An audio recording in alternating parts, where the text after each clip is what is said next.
चलो बच्चों, क्या हालचाल? सब ठीक ठाक? मजे में कि मोजे में? तुम लोग मोजे में ही हो, लेकिन सही बात बोल रहा है। ठीक है, तू मोजा साथ में जूता दोनों में हो। चलो इधर देख लो, हम लोग को आज जो है, देखो ये टोटल 4 लेक्चर का है। टोटल हम कैलकुलेट कर लिए हैं 4। ऐसे तो अगर कल जो है थोड़ा ज़्यादा पढ़ा देते तो 3.5 लेक्चर में, ठीक है ना, हो जाता है, या 3 लेक्चर में, लेकिन टोटल 4 लेक्चर में जाएगा। ठीक है ना, पीपीटी बना लिए हैं लगभग सबका। हाँ, तो कल जो है हम इसका दोनों लेक्चर भी कराएंगे। ठीक है ना, दोनों लेक्चर का रिकॉर्डिंग कर लेंगे और उसके बाद जो है टेस्ट भी ले लेंगे। ठीक है, तो तुम लोग को क्या करना है, इसमें परसों से तैयार रहना है। सोमवार से कौन सा चैप्टर? न्यूक्लियाई वाला। कौन सा चैप्टर? एटम एंड न्यूक्लियाई वाला, मतलब मॉडर्न फिजिक्स जो है। ठीक है, तुम्हारा सेमीकंडक्टर छोड़ दो, इधर तीनों चैप्टर अगला हफ्ता में कंप्लीट रहेगा हमारा। समझ में आया? तो हम लोग को बचेगा खाली अब क्या? Ray optics. बस एक चैप्टर रहेगा। इधर रिवीजन भी हम लोग का चलते रहेगा। और क्या रे ऑप्टिक्स में इधर रिवीजन, मतलब इधर रिवीजन भी चलते रहेगा और उधर से हम लोग का पढ़ाई भी चलते रहेगा। आया समझ में? सिलेबस कंप्लीट रहेगा। उसके बाद जो है तुम लोग आराम से दिल खोल के पढ़ाई करना। और वही जो तुम्हारा गेस पेपर है, सब लोग अपने अपने गेस पेपर से क्या करना, रट्टा मारना स्टार्ट कर देना। आया समझ में? अरे आया कि नहीं? तो चलो आज जो हम लोग स्टार्ट कर रहे हैं वो कौन सा चैप्टर है? Radiation, dual nature of radiation and matter का सेकेंड लेक्चर। ठीक है ना, तो ये हमारा सेकेंड लेक्चर है। ठीक है ना, ये दो जो है इसको काट दो। ये क्या है हमारा? Second lecture. ये क्या है हमारा? सेकेंड लेक्चर है। ठीक है ना, तो सेकेंड लेक्चर है। अब देखो, हेलो, कल याद है हम लोग पढ़ाए थे? ठीक है ना, कल याद है कुछ चीज पढ़ाए थे, याद है किसी को? हाँ। इंटेंसिटी वगैरह के बारे में, प्रेशर वगैरह के बारे में। आज जो है हम लोग पढ़ने जा रहे हैं क्या? Radiation pressure. अरे क्या पढ़ने जा रहे हैं? Radiation pressure. समझ में? Radiation pressure. तो सबसे पहले यहाँ पर देख लेते हैं। देखो, जैसे मान लो, हेलो, यहाँ पर जो है हम लोग का, ठीक है ना, मान लो कि ये एक मिरर है। क्या है? एक मिरर है। देखो ये मिरर है। अब इस मिरर पर ये क्या है? एब्जॉर्प्टिव नेचर का है, और वो कैसा है? Reflective nature. दो केस, ऐसे 3 केस हम लोग लेंगे। एक एब्जॉर्प्टिव, मतलब क्या करेगा, पूरा का पूरा जो लाइट आएगा ना उसको एब्जॉर्ब कर लेगा। क्या कर लेगा? एब्जॉर्ब कर लेगा। दूसरा क्या है? Reflective nature. रिफ्लेक्टिव नेचर मतलब आएगा, टकरा के वापस चला जाएगा पूरा का पूरा। और तीसरा क्या हम लोग पढ़ेंगे? हेलो, तीसरा हम लोग पढ़ेंगे पार्शियल एब्जॉर्प्टिव या पार्शियल रिफ्लेक्टिव बोल दो, मतलब कि कुछ परसेंट एब्जॉर्ब हो जाएगा, कुछ परसेंट रिफ्लेक्ट हो जाएगा। आया समझ में? तो हम लोग फर्स्ट पढ़ने क्या जा रहे हैं? Surface of absorptive nature, case 1। समझ में? तो एब्जॉर्प्टिव नेचर मतलब एब्जॉर्ब कर लेगा। मान लो कि कोई लाइट यहां से यहां पर गिरा, कोई लाइट यहां से यहां पर इंसिडेंट हुआ, तो इंसिडेंट होगा तो बतलाओ इसका जो है क्या कहते हैं, मोमेंटम। कल बतलाए थे मोमेंटम। क्या होगा मोमेंटम? बतलाओ तो। P बराबर h बाई लेमडा। वो m इंटू v तो पार्टिकल के केस में था, यहाँ लाइट है। लाइट के केस में क्या बतलाए थे? P बराबर, तो P इनिशियल क्या हो जाएगा? h by lambda. और यहां से टकराए के वापस जाना चाह रहा था, लेकिन यहां पर P फाइनल क्या हो जाएगा? अरे P फाइनल क्या हो जाएगा? P फाइनल क्या हो जाएगा? 0। क्यों? क्योंकि ये एब्जॉर्प्टिव नेचर का है, तो एब्जॉर्ब कर लेगा।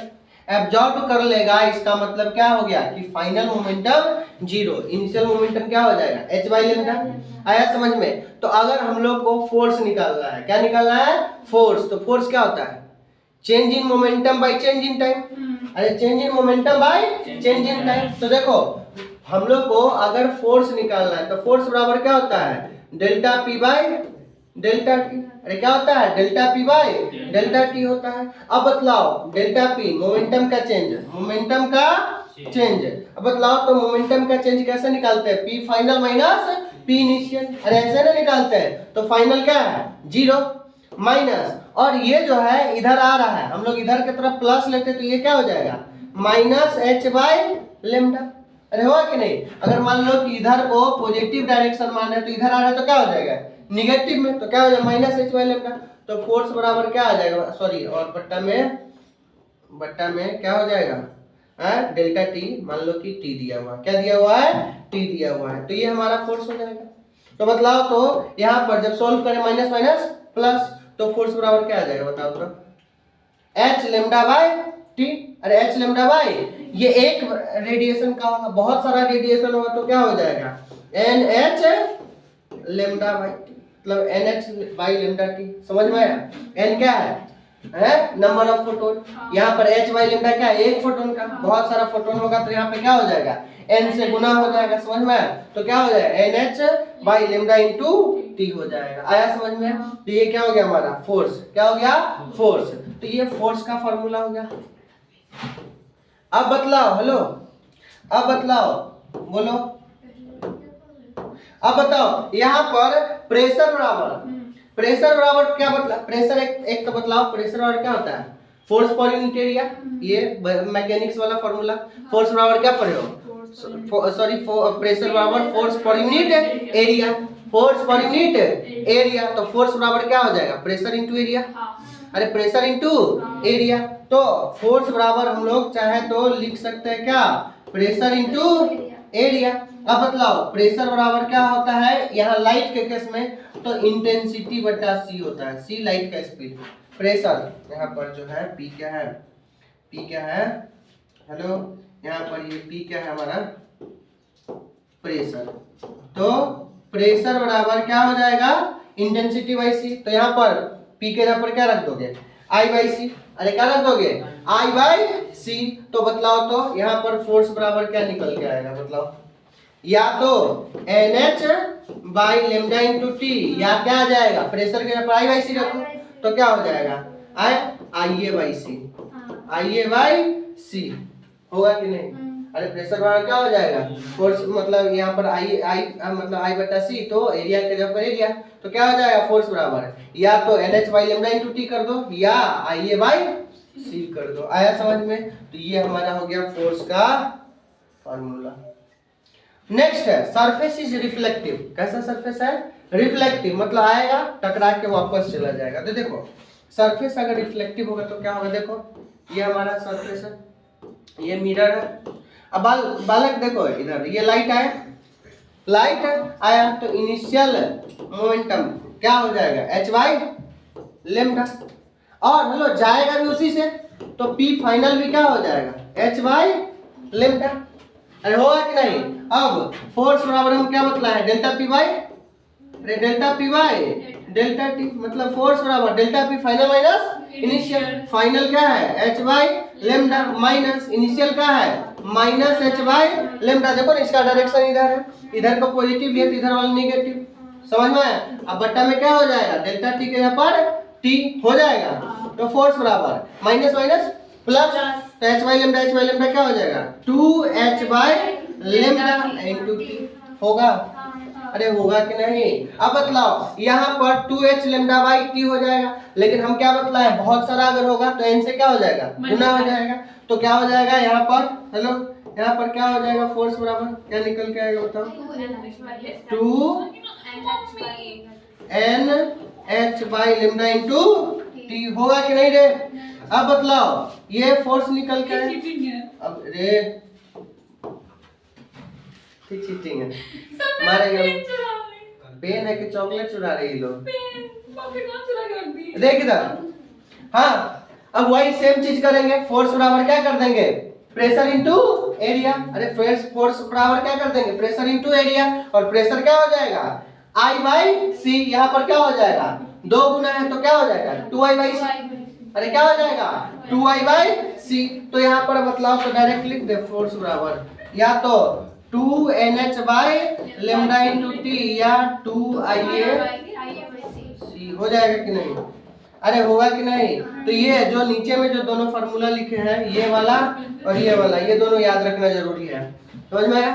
कब, जब ये एब्जॉर्प्टिव नेचर का होगा तब क्या हो जाएगा, NH by lambda into t, या IA बाई सी हो जाएगा। और अगर रिफ्लेक्टिव नेचर का होगा तो क्या होगा, 2NH by lambda into t, या 2IA बाई सी, ये फोर्स हो जाएगा। आया समझ में? अरे आया कि नहीं। नेक्स्ट क्या है, जब हम लोग को क्या होगा, पार्शियल रिफ्लेक्टिव होगा। क्या होगा, पार्शियल रिफ्लेक्टिव होगा। तो when surface is partial absorptive बोल सकते हैं या पार्शियल रिफ्लेक्टिव भी बोल सकते हैं, कुछ बोल दो उसके लिए कोई दिक्कत नहीं है। पार्शियल रिफ्लेक्टिव बोल दो चाहे पार्शियल एब्जॉर्प्टिव बोल दो, ठीक है। तो यहाँ पर लिखा हुआ है क्या, पार्शियल एब्जॉर्प्टिव नेचर का होगा। तो सबसे पहले हेलो यहाँ पर देखो समझ में है। तो यहाँ पर कोफिशिएंट ऑफ रिफ्लेक्शन को हम लोग मान लेते हैं आर। मान लो कि ये सरफेस है, हेलो ये सरफेस है। अब इस सरफेस पर जब लाइट पड़ रहा है, ठीक है ना, तो इसका क्या हो जाएगा, पी इनिशियल क्या हो जाएगा, एच बाय लेमडा।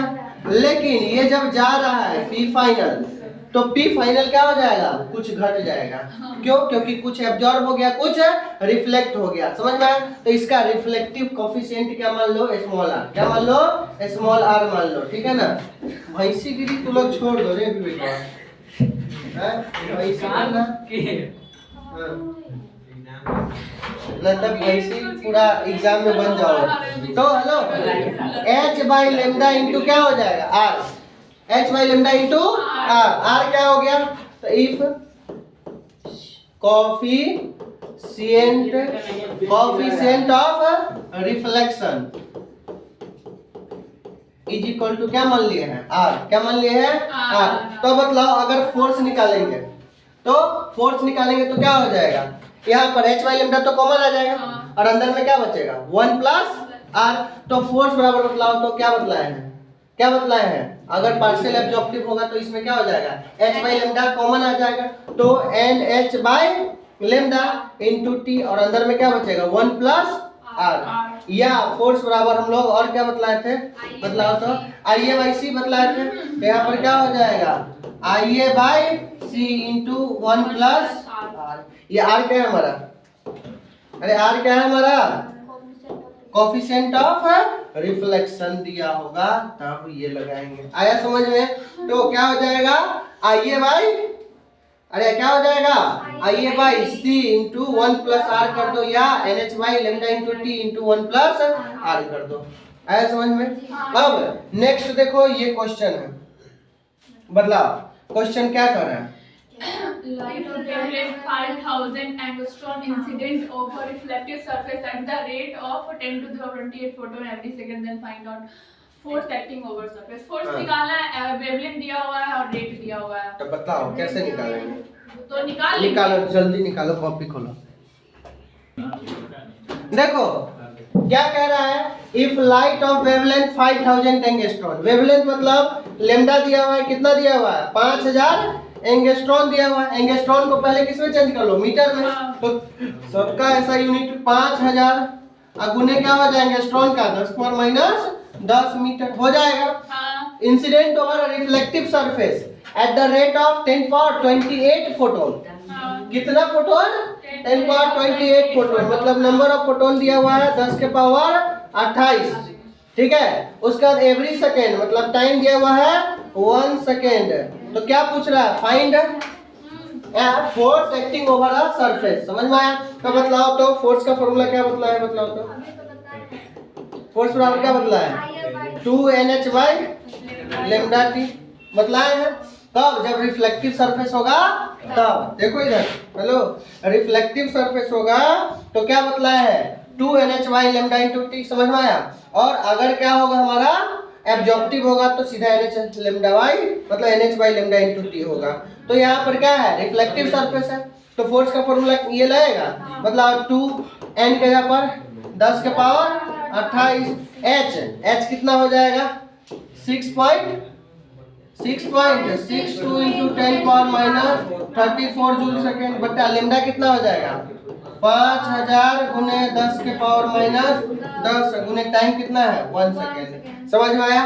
तो इसको कर लोगे, अरे कर लोगे, इसको करोगे तो फोर्स जो है हमारा निकल के आएगा 26.4 न्यूटन के बराबर आएगा। आया समझ में।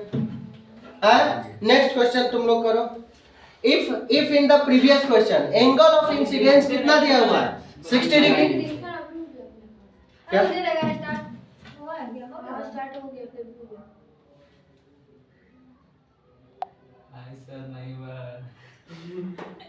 चल ठीक है।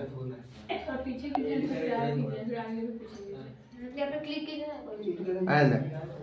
ठीक है, तो क्या है, इंसिडेंस कितना दिया हुआ है 60 डिग्री। कितना दिया हुआ है 60 डिग्री। देखो अब मान लो कि ये है, अब इस सरफेस पे ये नॉर्मल होता है और ये कितना डिग्री है 60 डिग्री। तो मान लो हेलो, ये फोर्स जो है हम लोग क्या बोले थे परपेंडिकुलर वाला लगता है, तो ये फोर्स हमारा क्या हो जाएगा एफ डैश, क्या हो जाएगा एफ cos 60 हो जाएगा कि नहीं। तो यहाँ पर बतलाओ तो न्यू फोर्स एफ डैश बराबर क्या आएगा, एफ डैश बराबर क्या हो जाएगा एफ cos 60 डिग्री है। तो एफ डैश बराबर मतलब क्या आ जाएगा cos 60, एफ कितना है था 26.4 न्यूटन। ठीक है, तो क्या हो जाएगा 26.4 न्यूटन। cos 60 का वैल्यू, अरे cos 60 का वैल्यू 1/2, तो कितना हो जाएगा 13.2। तो एफ डैश कितना आ गया 13.2 न्यूटन। आया समझ में। नेक्स्ट क्वेश्चन देखो, if a square plane, hello ये क्वेश्चन देखो क्या कह रहा है, if a square plane perfectly reflecting mirror, perfectly reflecting है मतलब रिफ्लेक्टिंग सरफेस है। ठीक है, मिरर ऑफ मास है, मिरर का मास कितना दिया हुआ है m दिया हुआ है, मिरर का मास कितना दिया हुआ है m दिया हुआ है, एंड साइड a, और इसका साइड क्या है a है। स्क्वायर था ये रेक्टेंगल टाइप का हो गया, ये स्क्वायर है, मिरर क्या है स्क्वायर है मतलब सब साइड बराबर होगा। Hanging vertically with the help of massless string and light intensity I. देखो अब जो है incident horizontally on it, horizontally मतलब पैरेलल। तो यहां से मान लो, यहां से देखो हेलो, यहां से कोई लाइट इस पर इंसिडेंट कर रहा है, समझ में, इसका इंटेंसिटी कितना है आई, कितना इंटेंसिटी है आई। ठीक है, तो आता नहीं है, ऊपर से ही करते रहते हो खिखिर के तरह, अच्छा लगता है। जब क्या बोले, ये एक मान लो ये लटका हुआ हैंगिंग है और ये कुछ एंगल पे लटका दिए हैं, ये क्या है एंगल थीटा है, और इधर से लाइट हॉरिजॉन्टली आ रहा है और उसका इंटेंसिटी कितना दिया हुआ है आई दिया हुआ है। तो कह रहा है एंगल कितना होगा, ये थीटा फाइंड आउट करना है। क्या फाइंड आउट करना है थीटा। तो अब एक बात बतलाओ, यहाँ पे ये आई इंटेंसिटी का लाइट आ रहा है, अब आई इंटेंसिटी का लाइट आ रहा है। अब एक बात बतलाओ, अगर हम लोग वो फार्मूला लगाएंगे ये बला, तो इधर की तरफ क्या लाएगा टेंशन ऊपर की तरफ लाएगा। अब एक बात बतलाओ हेलो, ये जो ऑब्जेक्ट है ये मिरर है, इस पर क्या होगा नीचे की तरफ क्या लाएगा mg फोर्स लाएगा ना, है नीचे की तरफ क्या लाएगा mg फोर्स। समझ में आया। अब बतलाओ ये mg फोर्स नीचे की तरफ लाएगा, टेंशन को पहले डिवाइड करो तो टेंशन क्या हो जाएगा ऊपर की तरफ क्या हो जाएगा t cos थीटा की sin थीटा, बताओ तो cos थीटा, और इधर क्या हो जाएगा t sin थीटा होगा। अरे आया कि नहीं। और ये जो जिधर से इंटेंसिटी आ रहा है सरफेस के परपेंडिकुलर फोर्स लग रहा था, तो इस पर फोर्स भी इधर लगेगा, है फोर्स भी इधर लगेगा। तो क्या ये F बराबर क्या हम लोग t sin थीटा लिख सकते हैं। हाँ, क्या हम लोग यहाँ पर बताओ हेलो, यहाँ पर क्या t sin थीटा किसके बराबर है फोर्स के बराबर है, और क्या t cos थीटा किसके बराबर है mg के बराबर है। अब बतलाओ फोर्स, हेलो फोर्स क्या होगा, फोर्स जो है अभी रिफ्लेक्टिंग सरफेस में क्या बतलाया है फोर्स बराबर है या तो 2nh by lambda into t, 2nh by lambda into t, या 2ia by c, 2ia by। तो अब बतलाओ, ये तो सबसे पहले हमको फोर्स निकालना पड़ेगा। अब बतलाओ तो हेलो, फोर्स हम लोग निकाल लेंगे, ठीक है ना, क्या निकाल लेंगे फोर्स निकाल लेंगे। तो बतलाओ तो फोर्स बराबर क्या बतला है 2ia by c, और आई तो पता है, सी भी पता है, अरे 2i बटा c पता है, लेकिन एरिया नहीं पता है। लेकिन एरिया के लिए क्या दिया हुआ हमको साइड ए दिया हुआ है। तो बतलाओ अगर तुम्हारा स्क्वायर है तो स्क्वायर का एरिया क्या होता है लेंथ का स्क्वायर, अरे स्क्वायर का एरिया क्या होता है लेंथ का स्क्वायर, तो क्या हो जाएगा 2ia स्क्वायर, एरिया के जगह पर क्या हो जाएगा 2ia स्क्वायर। तो अब यहाँ पर रख दो, क्या हो जाएगा फोर्स के जगह पे, हेलो फोर्स के जगह पर क्या हो जाएगा बतलाओ तो, यहाँ पर फोर्स के जगह पर क्या हो जाएगा बतलाओ 2ia स्क्वायर बाय c हो जाएगा।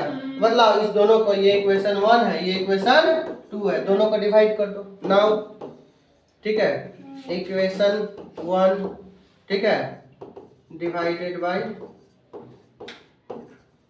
2, तो क्या हो जाएगा, मतलब t sin theta by cos theta, तो t से t तो गया, तो क्या बचेगा, sin बटा cos tan थीटा बचेगा, ये क्या बचेगा ऊपर में 2ia square by c into क्या बचेगा mg बचेगा, तो tan थीटा क्या आ गया ये, तो मतलब तो थीटा बराबर क्या आ जाएगा tan inverse 2ia square by mg, आएगा कि नहीं, अरे आएगा कि नहीं,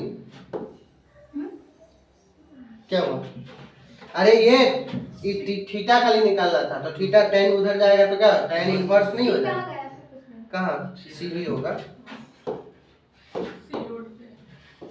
CMG, समझ में आया, अरे आया, इसमें कुछ नहीं किया, टेंशन वाला जो कॉन्सेप्ट था न्यूटन लॉ का वो लगाए हैं और सबका फोर्स बैलेंस कर दिए हैं, आया समझ में, ये हो गया हमारा, ठीक है। नेक्स्ट क्वेश्चन देखो, सॉरी नो नेक्स्ट, अब फोटो इलेक्ट्रिक इफेक्ट पे आ गए, हम लोग फोटोन के बारे में पढ़ लिए, ठीक है, कैसे रिफ्लेक्ट वगैरह करता है, उसका इंटेंसिटी निकालना, फोर्स निकालना, मोमेंटम निकालना, सब कुछ सीख लिए, मतलब फोटोन के बारे में डिटेल स्टडी कर लिए हैं। अब क्या पढ़ेंगे कि फोटो इलेक्ट्रिक इफेक्ट होता क्या है। देखो फोटो इलेक्ट्रिक इफेक्ट, फोटो नाम से ही पता चल रहा है, फोटो फोटोन वर्ड से लिया गया है, फोटोन का मतलब क्या होता है लाइट, इलेक्ट्रिक, इलेक्ट्रिक मतलब इलेक्ट्रिक करंट, इफेक्ट तो क्या होता है हम बताए हुए थे 11th में, ठीक है ना, लेकिन फिर से देख लो क्या बताए थे, बताओ तो 11th में क्या बताए थे कि अगर ये तुम्हारा, हेलो, अगर ये तुम्हारा क्या है एक मेटल का सरफेस है, मेटल का सरफेस है, अब इस मेटल के सरफेस पर मान लो कि यहाँ पर हम लोग कोई भी सोर्स दे रहे हैं, क्या दे रहे हैं सोर्स, ठीक है ना, किसका लाइट का, ठीक है, तो सोर्स, चुप रहो, सोर्स यहाँ पर हम लोग सोर्स दे रहे हैं किसका, अरे यहाँ पर क्या दे रहे हैं SOURC, सोर्स ऑफ लाइट, यहाँ से लाइट का सोर्स दे रहे हैं, चुप रहो, तो यहाँ से जब लाइट का सोर्स दे रहे हैं तो ये इस पे जाके टकराएगा, टकराने के बाद इसके अंदर में क्या रहता है, बहुत सारा इलेक्ट्रॉन रहता है, क्या रहता है मेटल के अंदर, ये मेटल सरफेस है, ये क्या है हमारा मेटल सरफेस है, समझ में आया, तो ये मेटल सरफेस पर बहुत सारा इलेक्ट्रॉन होगा। अब ये लाइट के पास क्या होता है एनर्जी, लाइट के पास क्या होता है एनर्जी, E बराबर hc/λ बतलाए थे। तो अब जैसे ही ये लाइट जो है इस पर टकराएगा, तो टकराने के बाद ये इलेक्ट्रॉन जो है इसको एनर्जी मिलेगा, और एनर्जी मिलेगा तो ये इलेक्ट्रॉन क्या होगा बाहर की तरफ निकलेगा, समझ में आया। और हेलो ये जो निकला इसको क्या बोलते हैं फोटो इलेक्ट्रॉन, फोटो इलेक्ट्रॉन बोलते हैं, और ये जो पूरा इफेक्ट हुआ इसी को क्या बोलते हैं फोटो इलेक्ट्रिक इफेक्ट। जब क्या होता है सोर्स ऑफ लाइट से क्या होता है मेटल के सरफेस पे लाइट टकराता है, टकराने के बाद क्या होता है तो लाइट जो है अपना एनर्जी इलेक्ट्रॉन को देता है, और ये इलेक्ट्रॉन जब एनर्जी गेन करता है तो इलेक्ट्रॉन क्या होता है बाहर निकल जाता है, ठीक है ना, इसको क्या बोलते हैं फोटो इलेक्ट्रॉन, इस पूरा इफेक्ट को क्या बोलते हैं फोटो इलेक्ट्रिक इफेक्ट। तो देखो लिखा हुआ है 11th में भी फोटो इलेक्ट्रिक इफेक्ट का, ठीक है ना, डिफिनीशन वगैरह और अच्छे से भी 11th में भी पढ़ाए हुए हैं, तुम लोग जा करके एटॉमिक स्ट्रक्चर पढ़ो उसमें मिल जाएगा, ठीक है, लेकिन यहाँ पे भी सब कुछ लिखवा दिए। देखो तो क्या मतलब है when electromagnetic radiation of certain frequency subjected on metal sheet, ये मेटल का शीट या मेटल का सरफेस बोल दो, देन सम इलेक्ट्रॉन्स, अब कह रहा है क्या सम मतलब कुछ, सब इलेक्ट्रॉन नहीं निकलेगा, कुछ इलेक्ट्रॉन उसमें से बाहर निकल जाएगा, ठीक है, metal surface, these electrons are called photo electrons, और इसी इलेक्ट्रॉन को क्या बोलेंगे फोटो इलेक्ट्रॉन्स बोलेंगे, और इस सारे इफेक्ट को क्या बोलेंगे फोटो इलेक्ट्रिक इफेक्ट। अब सम इलेक्ट्रॉन कुछ इलेक्ट्रॉन ही क्यों निकलेगा, बात ये आता है ना कि कुछ ही इलेक्ट्रॉन क्यों निकलेगा, तो याद है बतलाए थे, हाँ क्या बतलाए थे कि इलेक्ट्रॉन को बाहर निकलने के लिए, इलेक्ट्रॉन को बाहर निकलने के लिए कम से कम जो एनर्जी चाहिए उतना देना पड़ेगा। हेलो कम से कम, चुप रहो, कम से कम, जैसे मान लो कि इस रूम से अगर किसी को धक्का मार के बाहर निकालना हो तो हमको एनर्जी लगाना पड़ेगा, ठीक है ना, तो उसी तरह से इलेक्ट्रॉन को इस सरफेस से बाहर निकालना है तो क्या करना पड़ेगा, एनर्जी देना पड़ेगा। लेकिन अगर मान लो कि सरफेस से बाहर निकलने के लिए 10 इलेक्ट्रॉन वोल्ट एनर्जी चाहिए, कितना, 10 इलेक्ट्रॉन वोल्ट, लेकिन अगर हम दे रहे हैं 5 इलेक्ट्रॉन वोल्ट तो निकलेगा क्या, नहीं निकलेगा। समझ में आया कि नहीं? तो कम से कम इसके पास जितना एनर्जी है उतना देना पड़ेगा।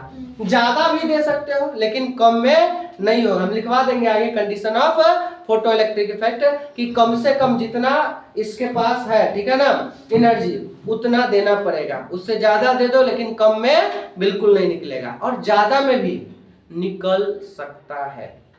निकलेगा ये गारंटी नहीं है, निकल सकता है। क्यों ऐसा बोल रहे हैं? हाँ, मे भी, ठीक है, इमिट, तो यहां से कुछ इलेक्ट्रॉन निकल सकता है। ऐसा क्यों बोल रहे हैं? तो देखो, अब जो सरफेस के भीतर वाला इलेक्ट्रॉन है, ठीक है, इसको मान लो कि मिल गया 20 इलेक्ट्रॉन वोल्ट, मिल गया 20 इलेक्ट्रॉन वोल्ट, बाहर निकलने के लिए चाहिए 10 इलेक्ट्रॉन वोल्ट, लेकिन कब, जब वो सरफेस में होगा तब। लेकिन अगर इस इलेक्ट्रॉन को यहां से यहां तक सरफेस तक पहुंचते पहुंचते ये 12 इलेक्ट्रॉन वोल्ट लॉस कर दिया, तो यहाँ पर आने के बाद इस इलेक्ट्रॉन के पास कितना एनर्जी बचा, मात्र 8 इलेक्ट्रॉन वोल्ट। चाहिए कितना, 10, तो निकल पाएगा क्या, नहीं निकल पाएगा। मतलब हम लोग अगर जितना चाहिए उसको उससे ज्यादा दे दिए या उतना भी दे दिए तो ये कोई जरूरी नहीं है कि वो इलेक्ट्रॉन निकल ही जाएगा। वो डिपेंड करता है कि सरफेस पर पहुंचने के बाद जितना उसको चाहिए उतना मिल गया, उसी को क्या बोलते हैं, फोटो इलेक्ट्रिक इफेक्ट। नहीं निकला तो फोटो इलेक्ट्रिक इफेक्ट नहीं होगा। आया समझ में? अरे आया कि नहीं? इसमें हम बतलाए थे कि वो मिनिमम एनर्जी जिसमें इलेक्ट्रॉन बाहर निकलना स्टार्ट कर देता है उसको क्या बोलते हैं, वर्क फंक्शन या थ्रेशोल्ड एनर्जी। वर्क फंक्शन या थ्रेशोल्ड एनर्जी। हाँ, एग्जाम में भी यही लिख देना, एक टी से होता है, अभी पूरा नहीं याद आ रहा है, आप ये नंबर दे दीजिए, आइएगा अगला साल हम बता देंगे, है ना। हाँ, हमको याद था। उधर से कहेगा हाँ आप लोग मेरे प्रिय स्टूडेंट हैं, छात्रा है और छात्राएं हैं, कंस है, ठीक है, उधर से क्या है, कन्हैया बहादुर है, ठीक है ना, इधर से श्वेता, कथी बोल दे इसको तो नहीं देगा, याद रखो। हाँ, बोले थे याद पढ़ के आने के लिए, लेकिन कोई नहीं पढ़ के आया। समझ में आया? तो थ्रेशोल्ड एनर्जी या वर्क फंक्शन बोलते हैं, थ्रेशोल्ड एनर्जी या वर्क फंक्शन बोलते हैं। आया समझ में? तो ये हमारा हो गया थ्रेशोल्ड एनर्जी, हो गया। अब एक चीज है फोटो सेंसिटिव, जिसका वर्क फंक्शन बहुत कम होगा, मतलब कम एनर्जी देने के बावजूद क्या हो जाएगा, बाहर निकल जाएगा। हाँ। उसको क्या बोलेंगे, फोटो सेंसिटिव मटेरियल। जैसे मान लो कि यहाँ पर, ठीक है ना, अब प्रिया है, ठीक है, एकदम दुबली पतली, उसको फूंक देंगे बाहर चली जाएगी, ठीक है, तो वो क्या होगी, सेंसिटिव। क्या हो गई, सेंसिटिव। यहाँ पर फोटो सेंसिटिव का मतलब है कि लाइट से सेंसिटिव, मतलब अगर कम एनर्जी का भी लाइट दे रहा है ना तो इलेक्ट्रॉन क्या हो रहा है, बाहर निकल जा रहा है, तो इसी को क्या बोलेंगे, फोटो सेंसिटिव मटेरियल। हेलो, तो फोटो सेंसिटिव जनरली होता कौन है, अल्कली मेटल। कौन सा मेटल, अल्कली मेटल। और उसमें भी सबसे बेस्ट कौन होता है, सीजियम। सबसे बेस्ट कौन होता है, सीजियम, ठीक है ना। ये हो गया हमारा फोटो इलेक्ट्रिक इफेक्ट के बारे में। अब हम लोग पढ़ लेते हैं थ्रेशोल्ड वेवलेंथ, थ्रेशोल्ड फ्रीक्वेंसी और थ्रेशोल्ड एनर्जी के बारे में, यार, ठीक है। तो यहाँ पर देख लो condition for photoelectric effect. सबसे पहले कंडीशन तो क्या बोले हैं कि मिनिमम थ्रेशोल्ड एनर्जी इतना होना चाहिए, उससे अधिक, ठीक है। तो क्या लिखा हुआ है, energy of one photon is greater than या इक्वल टू थ्रेशोल्ड एनर्जी, मतलब थ्रेशोल्ड एनर्जी की या तो बराबर है, नहीं तो उससे अधिक होगा तभी वो निकल पाएगा, वरना नहीं निकलेगा। आया समझ में? अरे आया कि नहीं? अब नेक्स्ट देखो, द मिनिमम एनर्जी, अब वर्क फंक्शन का डेफिनेशन भी लिख दिया, the minimum energy of photon which is required for rejection of electron, मतलब इलेक्ट्रॉन को बाहर निकलने के लिए जो मिनिमम एनर्जी चाहिए उसी को क्या बोलते हैं, वर्क फंक्शन। थ्रेशोल्ड फ्रीक्वेंसी क्या हो जाएगा, तो the minimum frequency of EMR. Threshold frequency को इसमें किसे रिप्रेजेंट करते हैं, बताओ तो?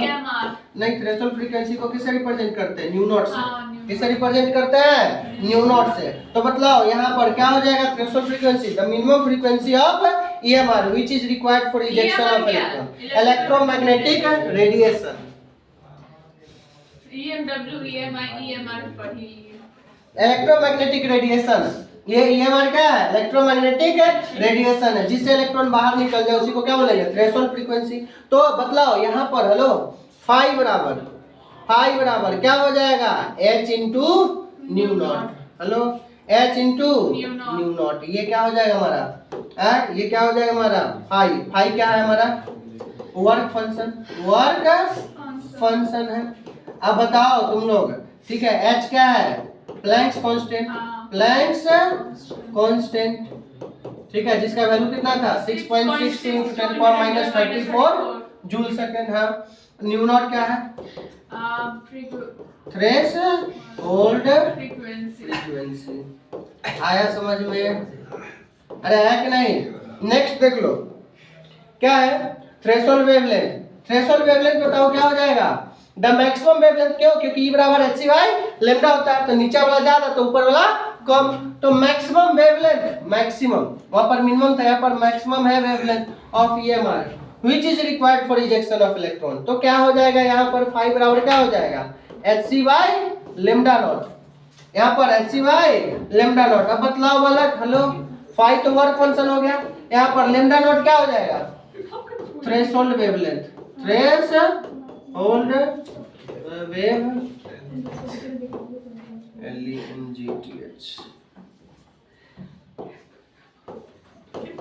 थ्रेशोल्ड वेवलेंथ हो जाएगा, ये हमारा हो गया।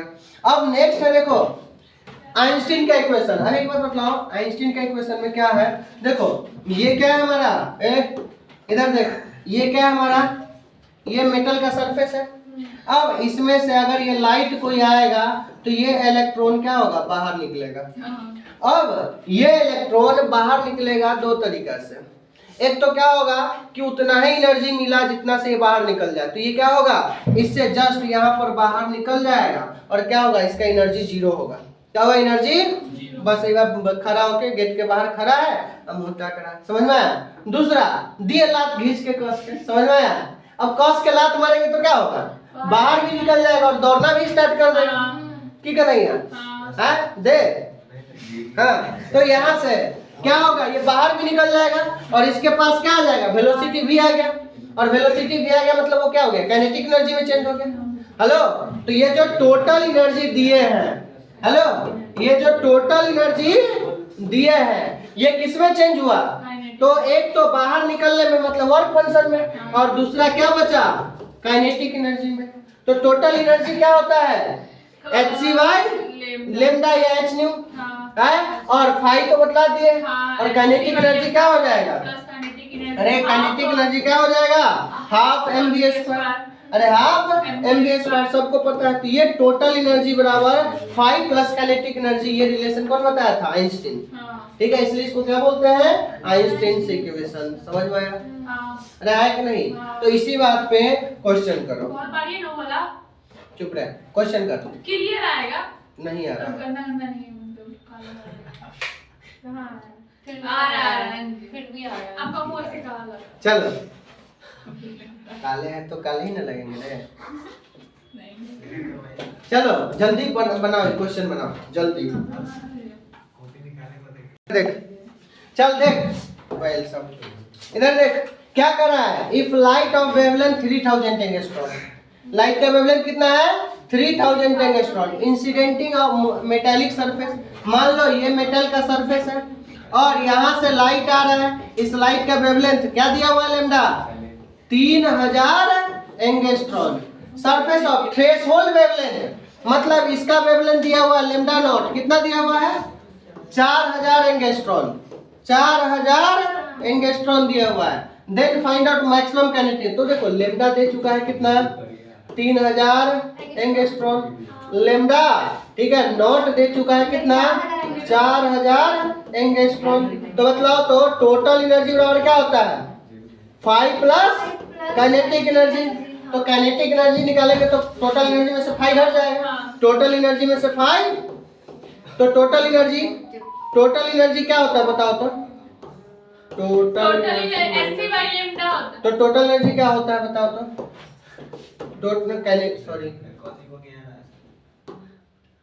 काइनेटिक एनर्जी, टोटल एनर्जी क्या हो जाएगा बताओ तो, hc बाई लैम्डा माइनस 5 क्या हो जाएगा, hc बाई लेमडा नॉट होगा। अब बतलाओ तो काइनेटिक एनर्जी बराबर क्या हो जाएगा, एच कॉमन आ जाएगा, हाँ, हाँ। 1 बाई लेमडा, लेमडा कितना है 3000 माइनस क्या हो जाएगा 1 ऐसे बाई का वाला डाल दीजिए। एंगस्ट्रॉम। अब सुनो, चुप रहो। तो यहाँ पर जो है हम लोग एक बात बतलाओ, यहाँ पर जो है हम लोग ये अब काइनेटिक एनर्जी हम लोग इलेक्ट्रॉन वोल्ट में निकालते हैं। तो इलेक्ट्रॉन वोल्ट में एच और सी का वैल्यू कितना था, इलेक्ट्रॉन वोल्ट 2.25 12400 12400। अरे काइनेटिक एनर्जी उसी दिन पढ़ा था, एनर्जी बराबर तो एच सी बाई लेमडा के यहाँ पर इलेक्ट्रॉन वोल्ट में लिखे थे 12400 और उसमें जूल में क्या लिखे थे 2 × 10⁻⁻25। वही तो भी बोल रहे थे 2 into तो जूल में ना था, हम इलेक्ट्रॉन वोल्ट में पूछ रहे हैं 12400। और एक बात मतलब इस दोनों में 1000 है, 1000 कॉमन ले ले तो 1000 बट्टा में कॉमन ले लो तो क्या बचा मतलब तो 1/3 माइनस 1/4 4 3 कैल्शियम 1000 कॉमन लीजिएगा तो 2000 उसमें 2000 उसमें 3000 12 4 4 माइनस 3 तो 1/12 बचेगा। अब बतलाओ तो ये 2 0 से 2 0 गया तो काइनेटिक एनर्जी बराबर कितना बचेगा 124 अब बट्टा में 10 120 समझ में आया इलेक्ट्रॉन वोल्ट में। तो बतलाओ काइनेटिक एनर्जी अगर निकालोगे तो आएगा 1.03 इलेक्ट्रॉन वोल्ट। आया समझ में है? चलो छाप लो। आप 1000 कॉमन लिए हैं तो एक में 2000 बचता है एक में 3000 बचता है। एक पागल 3 और 4 में बचेगा मारेंगे मत तो। चलो नेक्स्ट क्वेश्चन देखो, नेक्स्ट क्वेश्चन देखो। If wavelength of light incidenting over a surface becomes 1/3 of initial. Hello, wavelength जो है ना पहले से 1/3 हो गया, पहले से 1/3। मान लो इसको दो पार्ट में बांट दो, ठीक है ना। पहले जो वेवलेंथ था λ1 वो कितना था लेमडा, और बाद में जो वेवलेंथ हो गया λ2 वो कितना हो गया लेमडा इंटू 1/3 मतलब λ/3। समझ में आया? कह रहा है क्या, सॉरी अब देखो कह रहा है क्या यहाँ पर initial there maximum kinetic energy emitted electrons become. तो सरफेस सेम है, सरफेस चेंज नहीं क्या, कह रहा है कि उसी पे चेंज कर दे। तो यहाँ पर बतलाओ लेमडा नॉट तो सेम रह जाएगा।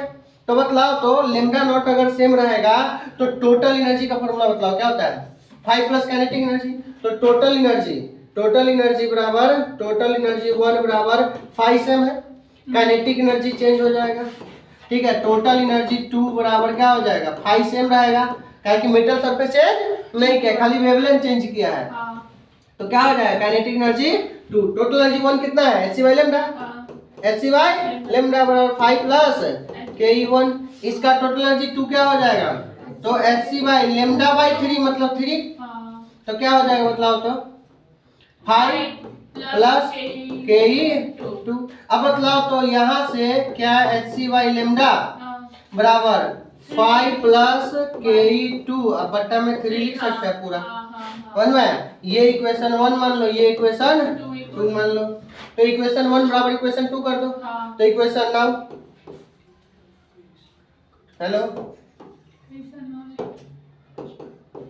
नाउ इक्वेशन 1 बराबर इक्वेशन 2 क्यों, क्योंकि दोनों hc बाई लेमडा है। समझ में? तो बतलाओ अगर बराबर करोगे तो 5 प्लस ke1 बराबर 5 प्लस ke2 अब बट्टा में 3 आएगा, बट्टा में का 3 डायरेक्ट इधर कर दे हैं तो क्या हो जाएगा बट्टा में का 3 इधर का 3 हो जाएगा। अरे होगा कि नहीं? अब हम लोग को क्या निकालना है ke2 निकालना है कि कितना गुना ज्यादा होगा। तो ये 5 इधर आएगा 5 इधर आएगा तो बतलाओ तो इससे ke2 कितना निकला है 5, 3 5 में से 5 गया तो 2 5 तो 3 ke1 अब प्लस 2 5 ये ke काइनेटिक एनर्जी 2 है। अब एक बात बतलाओ तो काइनेटिक एनर्जी 2 क्या है 3 गुना काइनेटिक एनर्जी से भी 2 5 ज्यादा है। मतलब क्या हो जाएगा यहाँ पर less than none of the above, यहाँ पर क्या हो 3 times less than 3 times 1/3 times या नन ऑफ द अबव। यहाँ पर मोर देन होना चाहिए नहीं है तब ना सही रहता है। चलो लेस चलो तो नन ऑफ द अबव हो none जाएगा, of the above होगा साहब। ठीक है। इसका आंसर क्या हो जाएगा नन ऑफ द अबव। समझ में आया? अरे है कि नहीं? तो इसमें नोट करके ये बात लिख भी लेना है। याद है केमिस्ट्री में भी इसमें क्वेश्चन करवाए थे, वहां पर मोर देन 3 टाइम्स का ऑप्शन दिए हुए थे, यहाँ पे नहीं दिए हैं, ठीक है ना, भूल गए। चलो तो यहाँ पर इसका लिख दीजिए अगर आपको लिखना या है नहीं, में। हाँ यहाँ पर रिटर्न में लिखना डी का मोर देन 3 टाइम्स हो जाएगा इसका answer. None of the above बोल दो या डी नंबर पर ये रख दो, ये सही हो जाएगा। आया समझ में? है तो यहाँ पर नोट करके हम लोगों को क्या लिखना है कि if lambda becomes 1/nth time, ठीक है ना, then kinetic energy max becomes क्या हो जाएगा more than n times, becomes more than n times, मतलब n टाइम्स क्या हो जाएगा ज्यादा हो जाएगा। आया समझ में? सेम क्वेश्चन अब एक और है, क्या है फ्रीक्वेंसी ऑफ लाइट, मतलब वहां पर क्या था वेवलेंथ को घटाया था, यहाँ पर किसको घटा रहा है बढ़ा रहा है फ्रीक्वेंसी को। तो क्या कर रहा है if frequency of light incidenting over a surface becomes 5 times, frequency को 5 गुना कर दिया। मान लो यहाँ पर लेम्डा 1 कितना था, सॉरी फ्रीक्वेंसी है ना, फ्रीक्वेंसी, तो यहाँ पर बतलाओ, ठीक है, न्यू 1 क्या था न्यू, तो न्यू 2 फ्रीक्वेंसी 2 कितना हो गया 5 गुना, कितना हो गया 5 गुना, मतलब 5 न्यू लिख सकते हैं, है? तो बतलाओ टोटल एनर्जी 1 बराबर 5 प्लस काइनेटिक एनर्जी 1 लिख सकते हैं। यहाँ पर टोटल एनर्जी 2 बराबर 5 plus kinetic energy 2।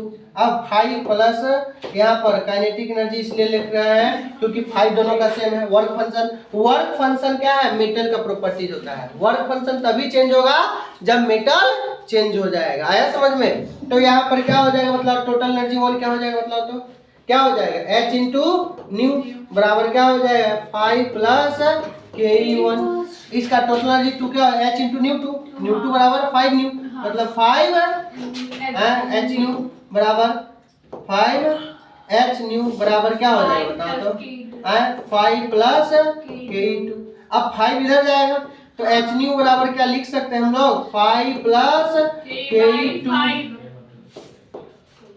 ke2 by 5, ये 2 ये 1। अब बताओ यहाँ पर जो है, यहाँ पर क्या हो जाएगा बताओ तो, हेलो यहाँ पर क्या हो जाएगा, दोनों इक्वेशन बराबर, तो अरे ये भी h न्यू ये भी h न्यू, तो दोनों बराबर कर दो, तो 5 प्लस ke1 बराबर क्या हो जाएगा 5 प्लस ke2 बट्टा 5 इधर आएगा, कर दे डायरेक्ट 5 इधर, तो इंटू 5 डायरेक्ट इधर कर दो। आया समझ में? तो 5 कर देगा, 5 इधर लाओ तो क्या हो जाएगा 5 में से 1 गया तो 4, तो ke2 अगर देखोगे तो क्या बचेगा 5 टाइम्स ऑफ ke1 प्लस 4 5। मतलब अगर तुम क्या करो कि फ्रीक्वेंसी को 5 गुना बढ़ा दो तो क्या हो जाएगा, इसका काइनेटिक एनर्जी 5 गुना से अधिक हो जाएगा। तो यहाँ पर वेवलेंथ था, वेवलेंथ घटा रहे थे तो लिख दिए हैं कि अगर 1/n टाइम हो जाएगा तो क्या हो जाएगा एनर्जी n टाइम्स बढ़ जाएगा। यहाँ पर अगर फ्रीक्वेंसी n टाइम्स बढ़ेगा तो काइनेटिक एनर्जी क्या होगा मोर देन n टाइम्स बढ़ जाएगा। तो इसको भी लिख लेते हैं नोट करके, क्या लिख लेंगे if nu becomes nu becomes, ठीक है ना, n times, then kinetic energy max becomes more than n times। समझ में आया? तो यहाँ पर भी आंसर होना चाहिए मोर देन, तो यहाँ पर क्या लिख दिया है लेस देन, तो डी लगा दो, या क्या लिख दो आंसर में डी में मोर देन, अरे more than 5 times, more than 5 times. समझ में आया? जितना होगा उससे उतना ज्यादा, जैसे पिछला वाला में 3 था तो 3 टाइम्स ज्यादा, और यहाँ पर क्या था 5 गुना फ्रीक्वेंसी किया तो 5 गुना ज्यादा हो जाए। आया समझ में? चलो अब नेक्स्ट क्वेश्चन देख लो। हाँ कल पढ़ाइएगा, कल पढ़ाइए नहीं, देखो ये क्वेश्चन घर से करके आएंगे, ठीक है, ये क्वेश्चन 3 है, स्क्रीनशॉट ले लो। 4 क्वेश्चन जो है सब लोग स्क्रीनशॉट ले लो, चारों क्वेश्चन एक बार खुद से रुक करके जाइए आना, तब पता चलेगा। ठीक है? आए कीजिए। तो स्क्रीनशॉट सब लोग ले करके भाई ले लीजिए सर। 2 मिनट रुक जाइए। रोक के लेगा स्क्रीन पर, कोई दिक्कत नहीं। चलो, तो आज का टॉपिक जो था क्लियर हो गया। क्वेश्चन थोड़ा कम करने दियो, तुम लोग गधागिरी के कारण बेवकूफ सब गधा भैंसी, ठीक है? चलो कोई बात नहीं। लव यू सो मच बच्चों, थैंक यू। एंड लास्ट में bye bye. Bye bye. Bye bye bye bye. Tata bye bye. चलो थैंक यू। फुटो